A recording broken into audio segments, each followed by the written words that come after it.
भारत में देखिए एक चैनल खोलिएगा तो वो कहेगा कि ये जो है बहुत बड़ा निर्णय लिया और इसने धर्म छोड़ दिया और इसने देश छोड़ दिया और इसने पति छोड़ दिया और इसने सब कुछ छोड़ दिया।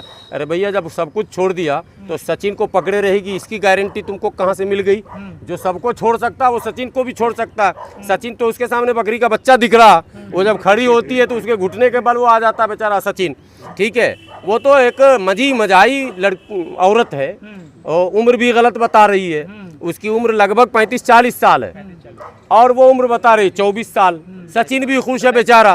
अब सचिन क्यों खुश है, उसकी खुशी की वजह तो सचिन से मिलने के बाद ही पता चलेगा। आप लोग गए नहीं, नाइंसाफ़ी की आप लोगों ने।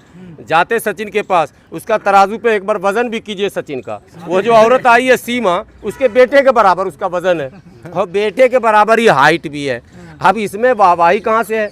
अब जो पाकिस्तानी मीडिया कह रही कि वो भारतीय एजेंट था, वो भी पाकिस्तान के लोगों को बरगल है। भारतीय एजेंट तुम्हारे देश में 10 साल से क्या कर रहा था जी? और गुलाम हैदर की पत्नी कैसे बन गई? वो सवाल वहां से नहीं होगा। उसका घर है, मकान है, घर बेच कर आई। शब्द उर्दू का नहीं बोलती है वो। हाँ, एक शब्द नहीं। यही तो सचिन को समझना और भारतीय मीडिया को समझना और भारतीय एजेंसियों को समझना है। अंग्रेजी कितना फर्राटेदार बोल रही है, मोदी जी से भी बेहतरीन। मोदी जी तो 7वीं 8वीं कितने पास है, वो तो फिर से मेरे को वही देखना पड़ेगा। वो शुक्ला जी ने इंटरव्यू लिया था ना मोदी जी का, 7वीं पास वाला, तो राजीव शुक्ला का इंटरव्यू देखना पड़ जाएगा, जिसमें मोदी जी ने कहा था कि हम कितने पास है। लेकिन ये लड़की भी बोली 5वीं पास है, सॉरी लड़की बोल रहे हैं, ये औरत भी बोली 5वीं पास है। ठीक है, और बोल रही अंग्रेजी भी, हिंदी भी, और मजाई खिलाड़ी जैसे ना, तो एकदम लग रहा है भाजपा में जैसे 10-20 साल कोई काम करके एकदम ट्रेंड हो जाता है, वैसी ये दिखती है। और मीडिया के सामने कभी सचिन का गाल पकड़ रही है, कभी कान घुमा रही है। मैंने अरे कहने प्यार हमको है, अरे तो ऐसा प्यार है तुमको? 4 बच्चे जन्म दिए जिसने, उससे तुमको प्यार नहीं? जिसने तुम्हें जन्म दिया, माँ बाप से तुमको प्यार नहीं? जिस धरती पर तुम जन्म लिए, जब उसको से तुमको प्यार नहीं, तो फिर सचिन से तुम्हारा प्यार कैसे हो सकता है? ये सब अभी तक मिला नहीं। अब मिल गया प्यार ना। लिख लीजिए, ये वीडियो डिलीट मत कीजिएगा। 6 महीने का इंतजार मात्र कीजिएगा। रोती बिलखती, हालांकि भाग नहीं सकती, वो तो जेल ही जाएगी अभी, लेकिन वो रोएगी बिलखेगी और सचिन से उसका पंगा होगा। ये होना तय है। पूरा देश खुश है। आप नहीं, पाकिस्तान न जाए, कब्रिस्तान चली जाए, उससे कोई मतलब नहीं है, लेकिन सचिन से उसका रिश्ता नहीं निभेगा। मैं तो चिंतित हूँ कि भारत की सीमा इतनी असुरक्षित कैसे हुई कि ये सीमा तमाम सीमाओं को लांघ के घुस गई। कोई इससे कागज पत्तर लेने को देखने को तैयार नहीं है। अरे भाई, हमारे यहाँ सीमाओं पर सशस्त्र बल खड़े हैं, SIBT के जवान खड़े हैं, BSF के जवान खड़े हैं, तमाम एजेंसियां घूमती हैं, उसके बाद भी ये चली आई 4 बच्चे को टांग के और बस से आ गई। अरे भैया, कोई कागज पत्तर भी जांच करने वाला है या नहीं है? ऐसे तो अजमल कसाब का दूसरा जोड़ीदार भी आ जाएगा, फिर तो कोई आतंकवादी भी आ सकता है ना भाई।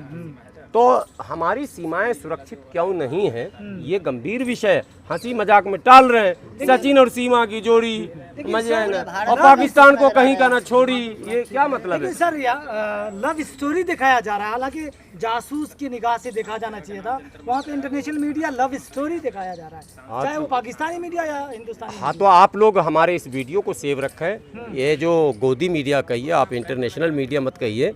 गोदी मीडिया जो जिस तरह का जश्न अभी मना रही है, बहुत जल्द गोदी मीडिया का जश्न जो है वो गम में तब्दील होने वाला है, बदलने वाला है, मुंह लटकने वाला है। सीमा का चेहरा बदला जाएगा, सीमा का किरदार और कैरेक्टर चेंज होगा। सीमा का जो असली रूप है वो निखर कर, जब देसी साबुन लगेगा तो निखर कर सामने आएगा। और जैसे असली रूप निखर कर सामने आएगा, सचिन चारों खाने चित्त हो जाएगा और सचिन का परिवार भी सर पटक के रोएगा, क्योंकि ये पबजी का प्यार है, ये रबजी का प्यार नहीं है। रबजी ने नहीं प्यार करवाया, जो रब्बा मैंने तुझसे प्यार हो लिया, वो नहीं है। ये पबजी का प्यार है। ठीक है, मुसलमान को कलमा भी आता है, मतलब कलमा के बगैर मुसलमान नहीं होता, उसको कलमा भी नहीं आता है। नहीं, ये कोई बड़ा इशू नहीं। देखिए, सच ये है कि बहुत सारी आज भी सलमा हमारे यहाँ जिसको कलमा नहीं याद है, ये जो हकीकत है। हमारे यहाँ बहुत सारी बच्चियाँ अभी हैं, ये बदनसीबी है। पाकिस्तान में भी यही होगा, साला पढ़ने लिखने तो कोई काम ही नहीं हो रहा। यही तो बोल रहे हैं, पबजी को इतना प्रचार, कोई एजुकेशन पॉलिसी नहीं है। जो हाल भारत का है लगभग वही हाल उसका, असर तो वही है। देश तो एक ही था ना, वो तो बांट दिया राजनेताओं ने। लेकिन नेचर एक ही है। वहाँ भी पढ़ाई लिखाई पे नहीं, बस दे भारत दे कश्मीर, दे भारत दे कश्मीर। अबे घर में आटा नहीं है तेरे और तू कश्मीर और भारत की बात कर रहा।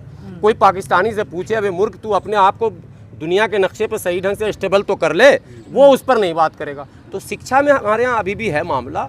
कई बच्चे बच्चियां ऐसी हैं जिनको कलमा नमाज रोज़ा नहीं आता। ये कोई मुद्दा नहीं है। हालांकि जिसने ये सवाल उससे किया था बड़ा मजा आया था, वो बेचारा वायरल भी हुआ। लेकिन मुद्दा ये है कि अगर सचिन की जगह कोई अगर मुस्लिम होता तो फिर क्या करती सरकार? ये मुद्दा है, बिल्कुल है। अगर कोई मुस्लिम होती और होता या उधर से होता और होती, अगर मुस्लिम इस एंगल में अगर लड़का होता तो उसका अब तक कचूमर कबाब बन गया होता। उसको सरकार और थाना की तो ज़रूरत नहीं पड़ती। वहाँ तो एक गैंग ऐसा सक्रिय है कि एक नारा लगाए और घर में घुस के हम खुद ही उसको मार के ख़त्म कर देता। ये हमारे यहाँ चलता रहता, गैंग ही ऐसा है। लेकिन वहाँ के परिवार वाले, गांव वाले बड़ी खुश है, पटाखा फोड़ रहे हैं। उनको तो लग रहा है कि ऐसी बहू आ गई कि पूरे गांव में लगता है लक्ष्मी की बारिश हो जाएगी। तो मीडिया को बाइट नहीं दे रही है, वो सामने ही नहीं आ रही है।